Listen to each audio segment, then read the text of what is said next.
अभी GCC VAT को हम टैली में ले लेते हैं। जीसीसी वैट को टैली में लेने के लिए हमें सबसे पहले कंपनी क्रिएट करनी होती है, लेकिन कंपनी क्रिएट ना करें क्योंकि ऑलरेडी कोई जॉब कर रहे हैं यूएई में, दुबई में, तो वहाँ की जो सिस्टम के अकॉर्डिंग में जैसे कंपनी क्रिएट करके रखा हुआ है, टैक्स की जितनी डिटेल्स हैं, वैट की डिटेल्स हैं, वो टैली में ऑलरेडी उनमें डाली हुई रहती है। तो आप उनके साथ में से तो कोई भी अल्टरेशन कर नहीं सकते हैं। और जैसे कि न्यू कंपनी किसी को क्रिएट करनी है, या फिर आप प्रैक्टिस के लिए जो कंपनी जीसीसी क्रिएट करेंगे, तो आप जीसीसी वैट यूएई की या फिर अपने अकॉर्डिंग में कोई भी नाम से एक कंपनी बना लें। मैंने एक कंपनी बना के रखी है, फिर भी मैं आपको बताता हूँ। ऑल्ट के साथ में हम कंपनी क्रिएट कर सकते हैं। यहाँ से कंपनी क्रिएट कीजिए और आप डिटेल डाल दीजिए, ठीक है। आप अभी मैंने जो कर रखी है उसी में अल्टर करके मैं आपको बताता हूँ। ऑल्ट के में जाता हूँ मैं और अल्टर, तो मेरी ऑल्टर जीसीसी वैट की कंपनी थी, मैंने जीसीसी वैट नाम से कंपनी क्रिएट किया हुआ है। अभी एमिरेट में दुबई ले लिया है, कंट्री आपका यूएई हो गया। ये डिटेल आप डाल दीजिएगा। ये प्रैक्टिस की सीट है, मैंने डाली नहीं है। आप इसमें फाइनेंशियल ईयर है जो इनकी, वो फिजिकल ईयर है 1 जन से 2023 31 तक रहेगी। तो बिगिनिंग बुक्स की ईयर भी सेम रहती है, 1 जन से 2023 से है। और आप इसमें जो करेंसी का सिंबल है ये आ जाएगा, और यूएई दिरहम फॉर्मल नेम इसका है। देखिए फ्रेंड्स, इसमें एक्चुअली ये कंपनी क्रिएट होने के बाद में आप ये समझिएगा कि जैसे दुबई में 1 जन से 1 जन वॉट एवर द ईयर, जो बुक कीपिंग का ईयर होता है, फाइनेंशियल ईयर हो गया, और आपका 31 दिसंबर में रहता है।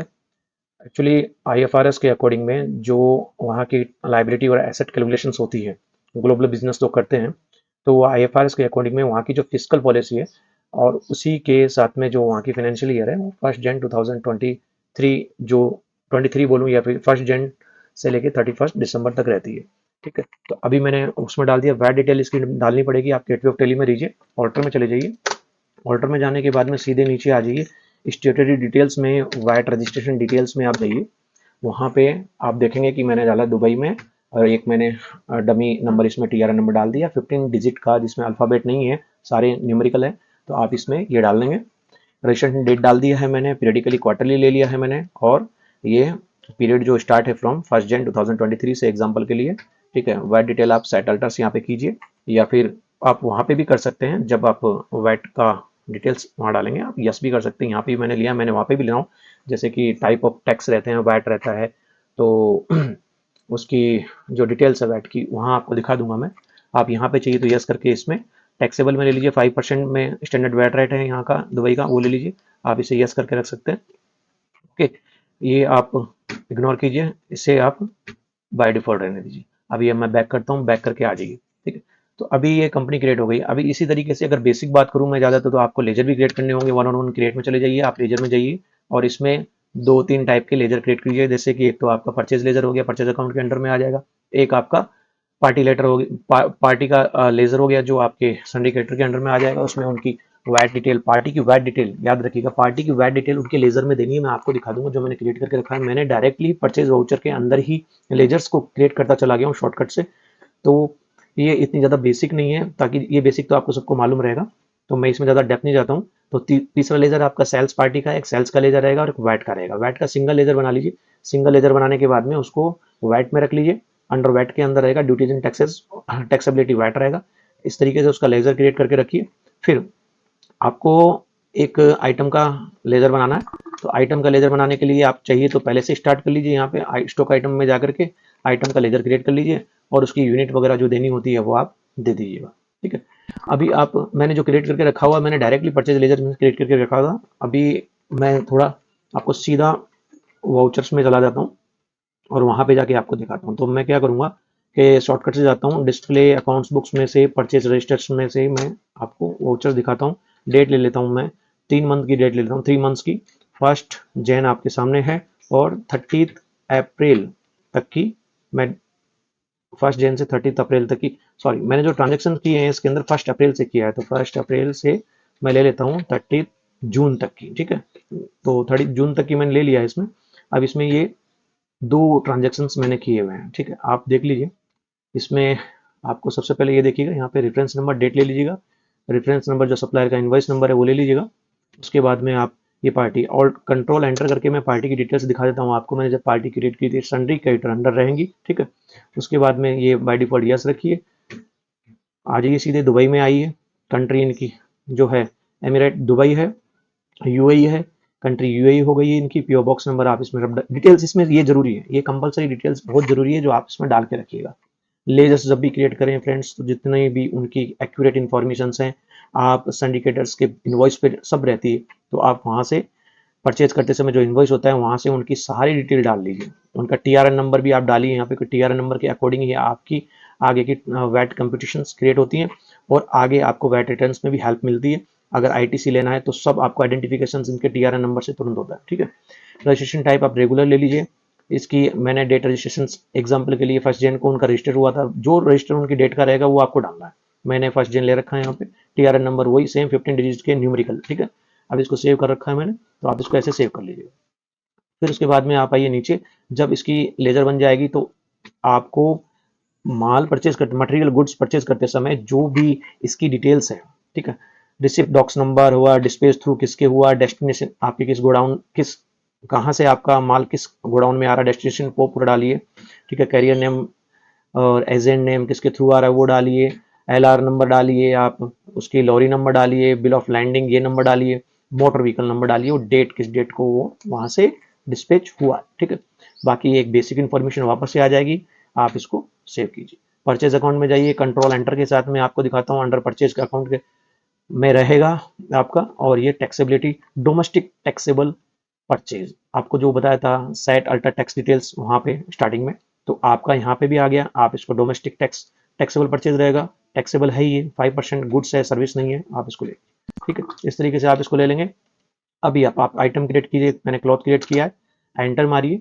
एंटर मारने के बाद में आप इस आइटम को प्राइमरी में ले लीजिए। आप इसकी भी एक कैटेगरी बना सकते हैं, उसके अंडर में भी आप इसको फिक्स कर लीजिए, ग्रुप बना के कैटेगरी बना करके आप बना सकते हैं। यहाँ से ऑल्ट सी दबाइए, आप उसके अंदर में जाके उसे सेट कर सकते हैं, किस कैटेगरी का आइटम है, कौन से ग्रुप में रखा हुआ है, सब आप सेट कर सकते हैं। यूनिट को मैंने क्वांटिटी में ले लिया है, ठीक है। ये क्या है, ये देखिए, ये इंपॉर्टेंट आइटम जब आप क्रिएट करें, मैं तो कह रहा हूँ कि आप मैन इसमें ही आपकी सारी टैक्स की जो डिटेल्स है, जैसे वैट है, जीएसटी है, जिसमें भी आप काम करते हैं, आइटम में आप डालेंगे तो आपकी perfect taxable accounting tally create करके देगा, ठीक है। मैंने टैक्सेबल ले लिया है, 5% गुड्स है, गुड्स ले लिया है। अब मैं इसे सेव कर देता हूँ, ये सेव हो चुका है, ओके। ये सेव होने के बाद में मैंने एक एग्जांपल के लिए इसमें 1000 क्वांटिटी परचेज की है 200 की रेट में, और इसकी टोटल अमाउंट हो गई। अभी वैट का एक लेजर क्रिएट करेंगे, ठीक है। मैं कंट्रोल एंटर के साथ में आपको अल्टरेशन में जाके दिखा देता हूँ। अंडर ड्यूटीज एंड टैक्सेस में मैंने इसको ले लिया था, टैक्सेबल ये किस टाइप की टैक्स है, वैट में ले लिया है मैंने।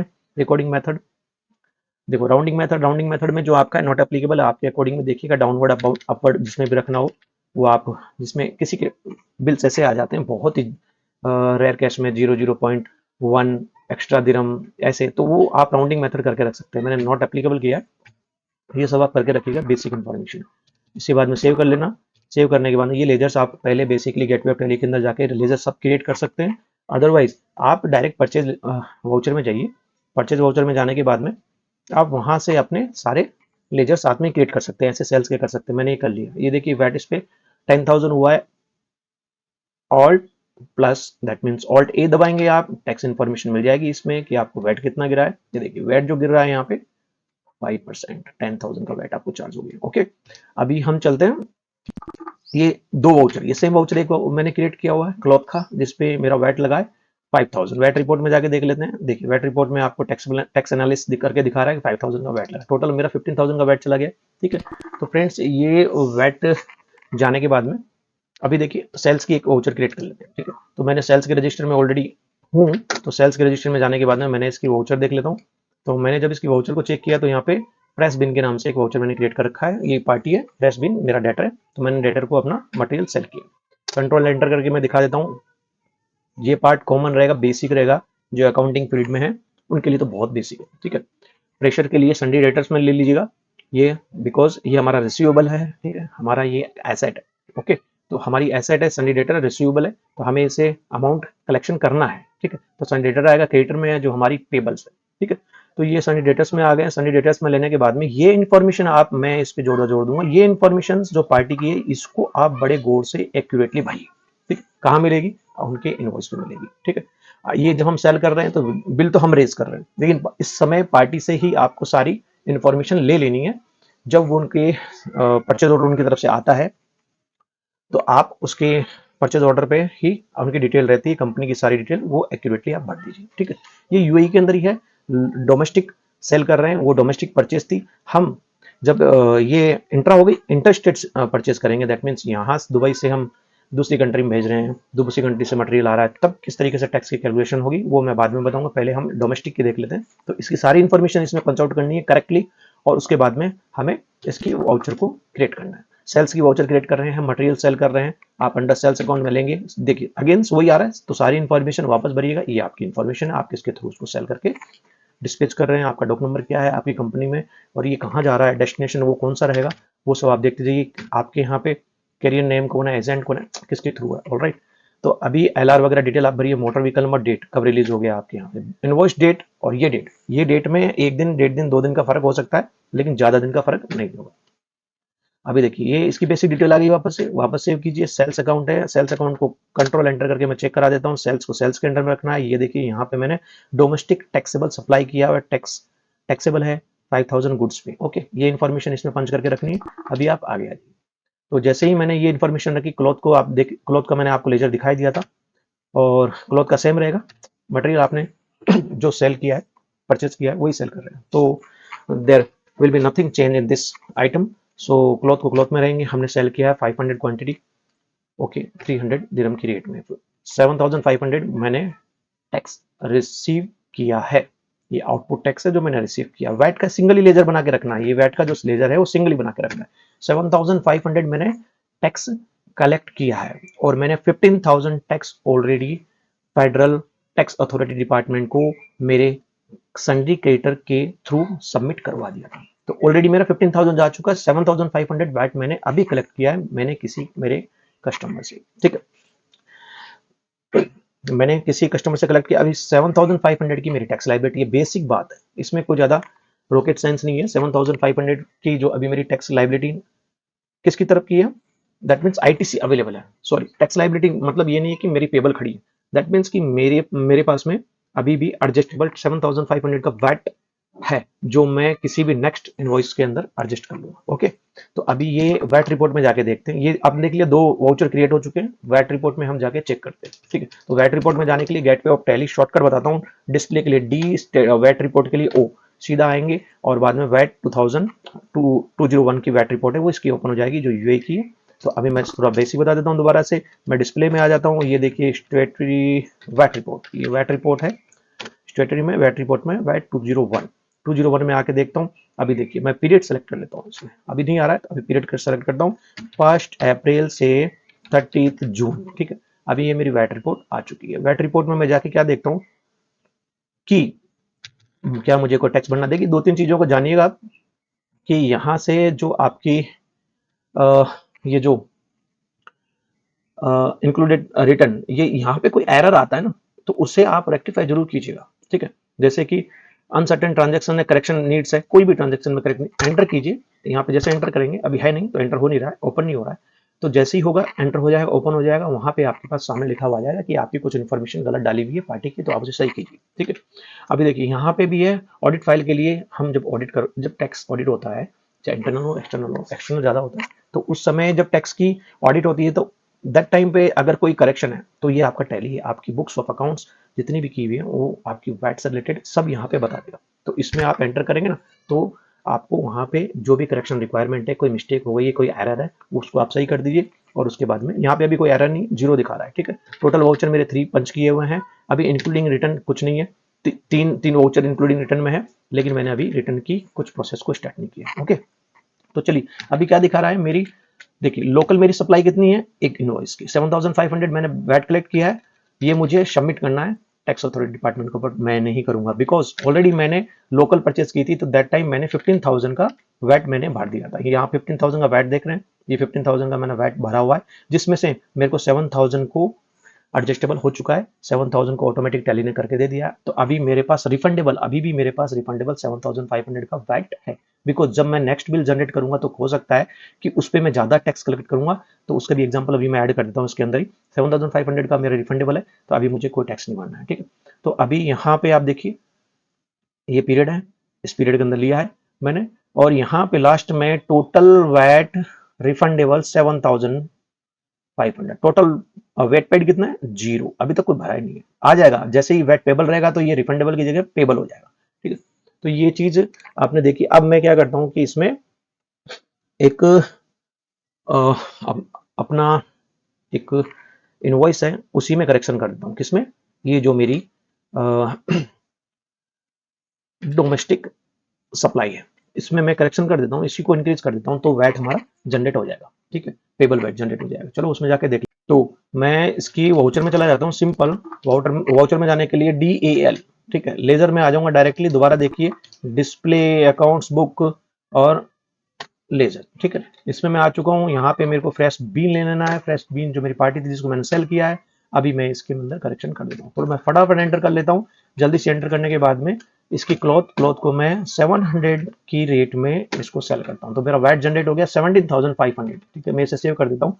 इसे जैसे ही सेम रहेगा, मैंने क्योंकि इसमें अल्ट्रेशन किया है आपको एग्जाम्पल के लिए, तो मैंने इसको सेव कर दिया। चलो मैं वापस चले जाता हूँ। वैट रिपोर्ट में आ जाता हूँ। DO shortcut DO white report 201 में आ गया। मैं 201 में आने के बाद में डेट ले लेता हूँ। Alt F2 के साथ मैं डेट चेंज कर लूंगा, 1 अप्रैल से 31 जून तक। 30 जून तक मैंने ले लिया इसमें। तो अभी देखिए, मुझे टैक्स पेबल कितना आ रहा है यहाँ पे, ये देखिए पेबल मेरे पास कितना आ रहा है। पेबल आ रहा है मेरे पास 2500 का। आप देख रहे हैं 2500 का ये पेबल है, ये 2500 का पेबल आ रहा है। अभी मुझे क्या करना है? टैक्स पेमेंट करना है। ठीक है, गवर्नमेंट को टैक्स पेमेंट करना है। तो यहाँ से 3 चीजें मैं आपको बताता हूँ। एक तो वेट रिपोर्ट कैसे निकालेंगे। ठीक है, इसमें वेट का जो फॉर्म है वेट 201 का, वो कैसे जनरेट होगा। उसके बाद में हमें इसकी पेमेंट कैसे करनी है। ओके, तो अभी हम देख लेते हैं कि इसका पेमेंट हमें कैसे करना है। लेकिन उससे पहले हम इसकी वैट रिपोर्ट जनरेट कर लेते हैं। तो वैट रिपोर्ट जो है आपकी इसकी 201 की फॉर्म की, वो कैसे जनरेट करेंगे। सो हम Alt E के साथ में एक्सपोर्ट करेंगे। यहाँ दिखा हुआ है Alt E, एक्सपोर्ट कीजिए। एक्सपोर्ट के साथ में रिटर्न फॉर्म है, उस पर आप क्लिक कीजिएगा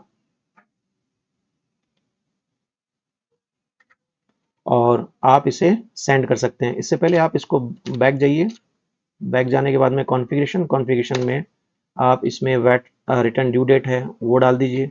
ठीक है, इसमें रिटर्न डेट ड्यू डेट डालने के बाद में टैक्स ईयर एंड ये आप बाय डिफ़ॉल्ट इसे रहने दीजिए। और उसके बाद में आप सबमिशन डेट डाल दीजिए। सबमिशन टैक्स सबमिशन डेट जो है आप उसको यहाँ पे डाल दीजिए।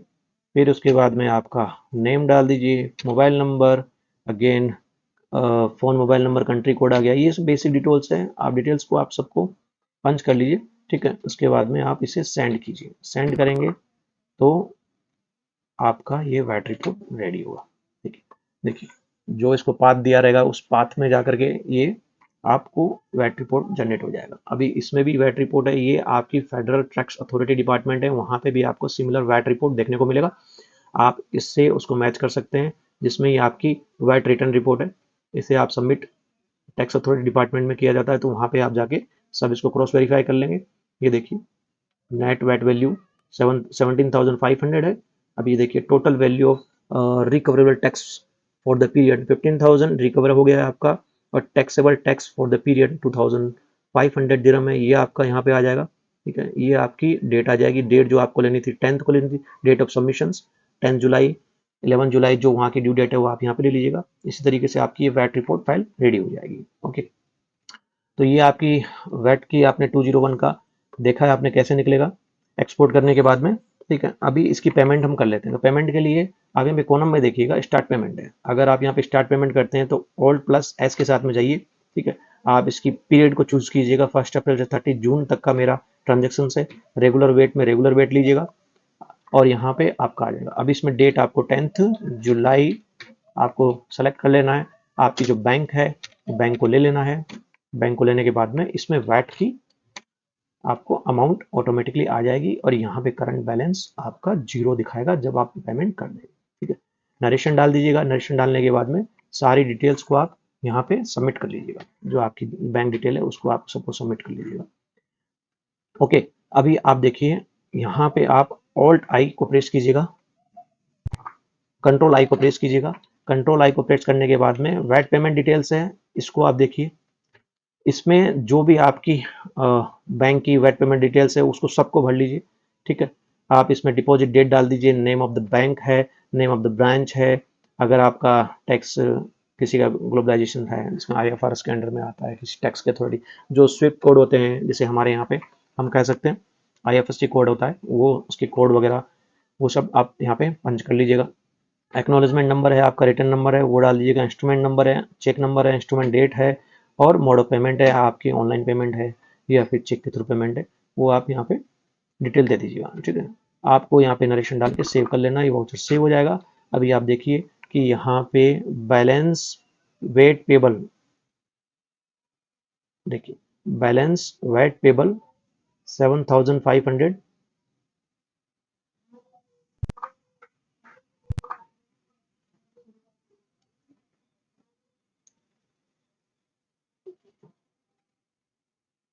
ठीक है। अभी यहाँ पे आपको देखने में ये जा रहा होगा कि वेट पेड है, जीरो है। वेट पेड तो मैंने अभी, वेट का पेमेंट तो मैंने कर दिया था, लेकिन वेट का पेमेंट अभी यहाँ पे शो क्यों नहीं हो रहा है, क्या रीजन? देखिए आपकी जो पीरियड है वो देखिए 1 अप्रैल, राइट, 22-23 से 30 जून 2023 तक है, ठीक है। पीरियड चेंज कीजिए, ठीक है, पीरियड चेंज कीजिए, यहाँ पे ले लीजिए आपकी पीरियड 10 जुलाई था तो मैंने सबमिट कर दिया था। जब तक की वैट रिपोर्ट में आके देखिए आप कि आपकी अभी पेबल 2,500 दिरहम जो पेबल थी, लेकिन अभी आपको यहाँ पे क्या दिखा रहा है, वेट पेड, ये देखिए वेट पेड है आपका, ये डिटेल है वेट पेड का, आपने वेट पेमेंट कर दिया है, ठीक है, बैंक के थ्रू आपका वेट अभी जीरो दिखा रहा है, जो आपका कोई पेबल नहीं है। नीचे वाला कॉलम को देखिएगा, क्या वेट पेबल है, कुछ नहीं, जीरो है, ठीक है। तो ये देखिए टैक्स पेमेंट इंक्लूडेड 1 वाउचर आपका है, ये आपका पेमेंट जो वाउचर है, ये डिटेल आपको सबको इसमें पेमेंट डिटेल्स और ये सब आपको टैक्स अथॉरिटी डिपार्टमेंट में सबमिट करनी होती है।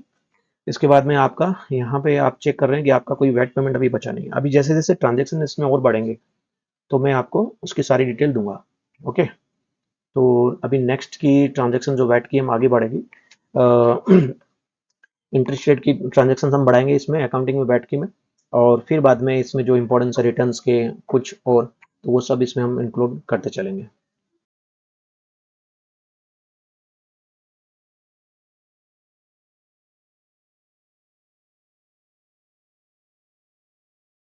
तो फ्रेंड्स हमने देख लिया कि अभी हमने पेमेंट कर दिया, वैट का पेमेंट हमने किया है। वैट का पेमेंट होने के बाद में 10 जुलाई जो उनका ड्यू डेट है उसके अकॉर्डिंग, ड्यू डेट जो है 10 जुलाई को हमने जो उसका पेमेंट कर दिया है, और जो ड्यू डेट रहता है उनका 28 या 27, आप उसका एक्यूरेटली ड्यू डेट वहाँ से चेक करें टैक्स अथॉरिटी की वेबसाइट से। तो 10 जुलाई मैंने उनको पेमेंट कर दिया। तो टैक्स का पेमेंट होने के बाद में अब हमें ये जो क्वार्टर का मैंने आज तक का टैक्स का वैट का पेमेंट किया है, ये पेमेंट का एक रिपोर्ट मेरा सेव हो जाए, जो मैं जब भी जाके अपनी उस रिपोर्ट में मुझे इन फ्यूचर जब भी उस रिपोर्ट की ज़रूरत पड़े तो मैं उस रिपोर्ट को जाके चेक कर सकता हूँ कि ये क्वार्टर में मेरा कितना वैट टैक्सेबल था, मेरा पेबल था या मेरा रिसीवेबल था, ओके। तो क्या करेंगे, देखिए अभी यहाँ पे साफ दिखा रहा है कि लास्ट के कॉलम में देखिए नीचे बॉटम में वैट पेबल 2,500 यहाँ शो कर रहा है। क्यों शो कर रहा है? क्योंकि भी डेट पीरियड क्या है मेरा, एक क्वार्टर का 1 अप्रैल 30 जून तक का। तो मैं डेट पीरियड को चेंज कर लेता हूँ ऑल्ट F2 के साथ में। जैसे मैंने लिया यहाँ पे मैं 10th ले लेता हूँ, 10 जुलाई एंटर किया। अभी यहाँ पे देखिए मेरा वैट पेड हो चुका है 2,500, तो मेरा पेबल में कोई अमाउंट नहीं है। आई डोंट हैव टू पे any single weight of amount till that quarter finish, okay. तो यहाँ तक मुझे कुछ भी पेमेंट नहीं देना है, तो मेरा जो पेमेंट था वो क्लियर हो चुका है, ठीक है। अभी मुझे क्या करना है, हमें हमारी ये क्वार्टर की, जो ये क्वार्टर है मेरा, ये क्वार्टर की, सो फ्रेंड्स हमें क्या देखना है कि ये जो मेरा क्वार्टर है, ये क्वार्टर का, ये मेरा क्वार्टर पीरियड है, राइट। मैं कलर ले लेता हूँ दूसरा इसमें से, ये क्वार्टर पीरियड है। ये क्वार्टर पीरियड पे मेरा टैक्स जो मैंने पे कर दिया है, अभी इन फ्यूचर मुझे जब भी रिपोर्ट की जरूरत पड़ेगी मेरे मैनेजमेंट में, तो अगर मुझे ही कुछ अगर रिकन्सिलेशन करना हो या मेरी वैट की स्क्रूटनी करनी हो या मुझे कोई ट्रांजेक्शन में कुछ कमी दिखती हो, तो इन फ्यूचर में मैं अपने इस क्वार्टर की जो वैट रिपोर्ट की जो अब तक की डिटेल्स है वो मैं सेव करके रखूंगा, तो वो मुझे आगे मिल जाएगी। तो इसको हम देख लेते हैं अभी कैसे करेंगे इस पर, ठीक है।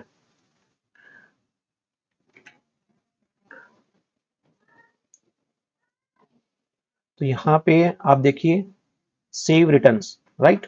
तो सेव रिटर्न में ऑल्ट बी दबा लेता हूं मैं, ऑल्ट बी, मेरा रिटर्न सेव हो जाएगा।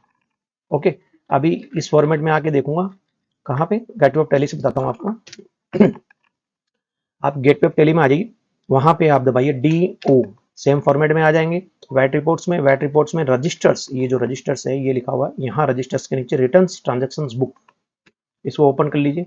आप देखिए एक 1 जैन से लेके ये यहाँ तक के जितने भी मेरी रजिस्टर्स में मैंने जो भी वैट की ट्रांजैक्शंस की, वैट की जो डिटेल्स है क्वार्टरली है, या जब भी मैंने इसको सेव किया था वो यहाँ पे सेव आपको पॉसिबिलिटी के साथ में मिलेगी।